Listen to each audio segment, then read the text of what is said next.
Howdy, 8th grade. Today we're going to look at dividing radicals. We've done multiplying radicals before, and this is pretty much exactly the same thing. So we're actually going to start off by reviewing our rules on multiplying radicals. So the rules on multiplying radicals is if we had the same index root. So if we have the same index root, let me write that down.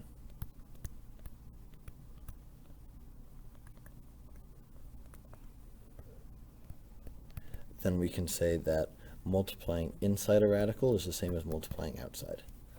Multiplying outside radicals is the same as multiplying inside. Awesome, and just a quick reminder of what that looks like is it means I have something that says the square root of 2 times the square root of 5. That's the same thing as saying the square root of 2 times 5 or the square root of 10. And this could also work. Another example, if I have the cube root of 15 times the cube root of 4, that's going to be equal to the cube root of 60. Sorry, let me add the extra step in there. That's going to be the same as the cube root of 15 times 4, which is the cube root of 60. There we go.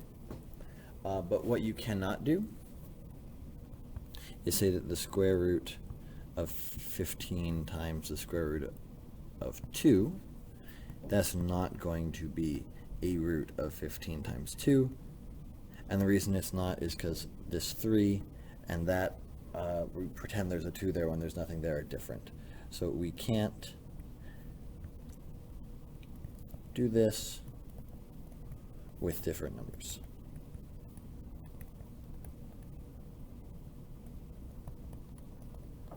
And the rules for dividing are actually exactly the same.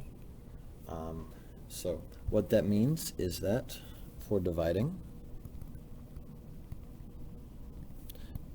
outside radical is the same as dividing inside.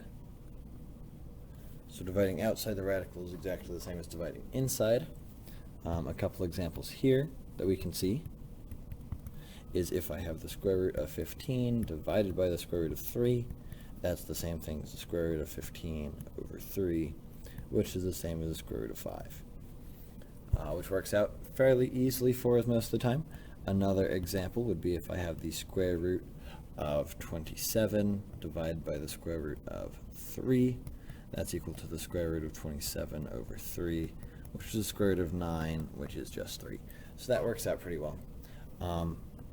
Quick thing to note, if we have the cube root of something, so I'm going to do this cube root of 12 over the square root of 2, we can't is what this means. We can't say that's equal to the cube root of 12 over 2. That doesn't work. So you have to make sure the numbers are the same still. So real quick, just to run over a couple things that we might see. A hard example, sometimes we'll see this with variables, is if I have the square root of x cubed divided by the square root of x, that would give me the square root of x cubed over x, which is the same thing as the square root of x squared, which is x. So basically the idea here is we can do this not only with radicals, but we can also, or with numbers inside our radicals, we can also do it with variables, which is something we'll see quite a lot, especially moving forward in algebra. But that's pretty much just how the trick works, is that if you see two radicals divided like this, you can turn them this way, so that you have it all simplified and we're all ready to go. I know it's a short video today. I hope you all don't mind too much, but I'll see you in class tomorrow. Have a great day.